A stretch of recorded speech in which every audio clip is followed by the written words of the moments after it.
Major Mohammed Ali Shah also live with us. Good morning, sir. Thank you for joining us on NewsX. We have some news coming in, one of various explosions, more and more news coming in which are heard all over Ukraine. We're also getting to know that Antony Blinken has spoken to Mr. Jaishankar. The External Affairs Minister has, of course, in very diplomatic words, all he has said is that I appreciate this call from the US.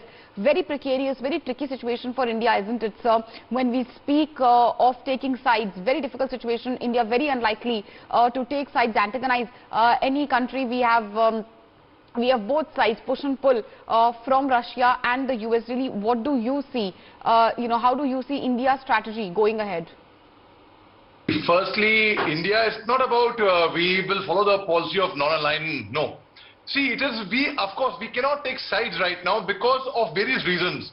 First is, Russia has been a very, very dear friend of ours, and I am talking about a bond which lasts for over 75 years. In fact, you talk about Bollywood movies, Prithviraj Kapoor, you talk about anything. In fact, you talk about our Prime Minister Rajiv Gandhi being assassinated, and Russians took it like a personal loss. They were always crying, and they have helped us regarding arms, they have been a very, very good defense partner with us. In fact, we have got the S-400 missiles from them. After AK-47, AK-56, in fact, AK-203, in fact, AK-103 also we would be getting from Russia. So we have always been very, very good friends with Russia. In fact, President Putin's visit to India a couple of months back only speaks very highly of our relationship. Yet at the same time, in the year 1998, when India had also tested their nuclear power, which everyone, Project Shakti, in fact, everyone is entitled to have their own nuclear power. At that time, Ukraine had voted against us with 25 other members in the UNSC opposing the nuclear test by India. Nevertheless, Ukraine also is a dear friend to India. We have over 20,000 students studying in Ukraine, and at the same time, there is a lot of similarity between Russians and Ukrainians, especially among the East Ukrainians.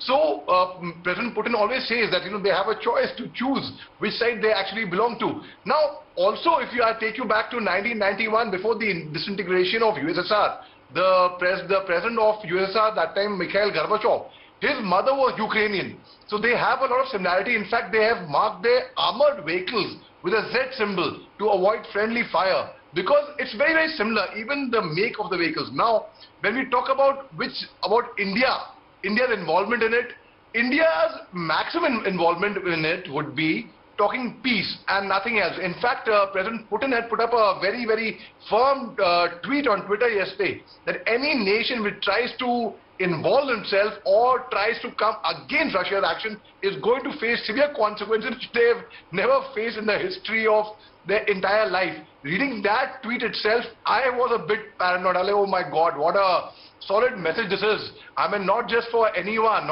And of course, at the moment, China and Pakistan, there are only two nations which are blatantly, in a way, they're quite blatant, favoring Russia. Even Turkey, for that matter, Tayyip Erdogan, he has also given indication that he is not going to be supporting Russia, and Russia has expressed his disappointment toward that as well. Yeah. The Ukrainian ambassador to India yesterday said that Prime Minister Narendra Modi has very good ties with Russia, with President Putin, who has been the president over there for over 19 years, mind you. But sir, as a defense expert, do you not think it's a little too late for mediatory talks? Because airstrikes are already underway, explosions are happening. You have, of course, these grim visuals coming from all over Ukraine. The Russian army is marching further and further inside of Ukraine as we speak. Obviously, diplomats are still hopeful, but do you still see India playing a mediatory role? Isn't it too late for that already? Oh, well, I would say it's never too late. And if there is peace which has to be restored, I mean, at any peril, at any cost, no matter what, I think peace should prevail all over the world. Let me take you back to a bit of the history. All Russia was actually asking for was sovereignty, integrity of its own territory, because they obviously felt threatened that if, in case Ukraine, and it happened with Georgia in 2008, it happened with Crimea in 2014, because James Baker, the Foreign Secretary of the US, had given an assurance that not an inch would be now further extended from NATO, especially towards the European countries there. But in 4 phases, 14 nations were inducted into NATO, right? You take it from 2004 onwards and further on. And Russia was very worried about that. Russia was always saying, they had been putting their foot down that please do not induct any more. In fact, there was a time when Vladimir Putin, who has been the president for a very long time, he joked with the American... I agree with you that it was the expansion of NATO, the non-implementation of the Minsk agreement, which had to a large degree antagonized Russia, but that still doesn't seem to be reason enough to invade into a country. And also, as a defense expert, how do you view Russia's side of the argument? Because Russia till date, interestingly, many would even say laughably claims that they're only interested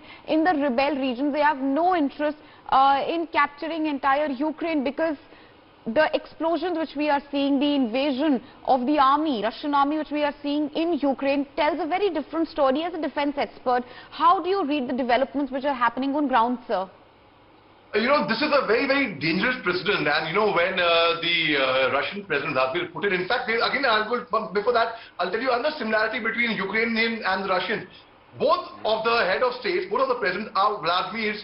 In Russian, it is Vladimir. In Ukraine, it is Volodymyr. So that is the... Help us understand really, how do you assess the situation? How do you see, you know, this war going from the current situation it is in, and do you see it escalating to a point where other world countries like, say, the NATO, if not the US, gets directly involved in conventional warfare?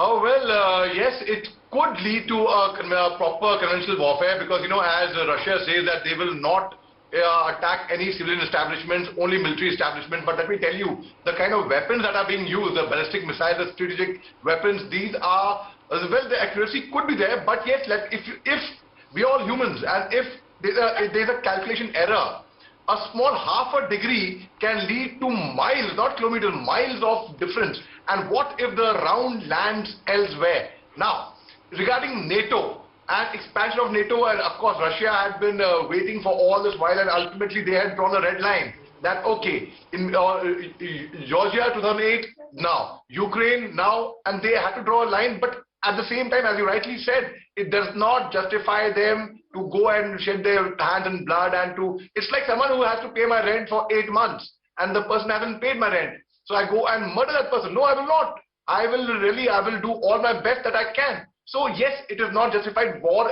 in any case, is not justified. Now, when it comes to international organizations like the Quad, for example, which was primarily instrumental for curbing China's aggression in the South China Sea, or if we talk about NATO, or if we talk about UN, which people are saying, where are these nations which had promised Ukraine support initially? That US had promised support, the NATO alliance had promised support, but where are these nations when lives are being lost in Ukraine?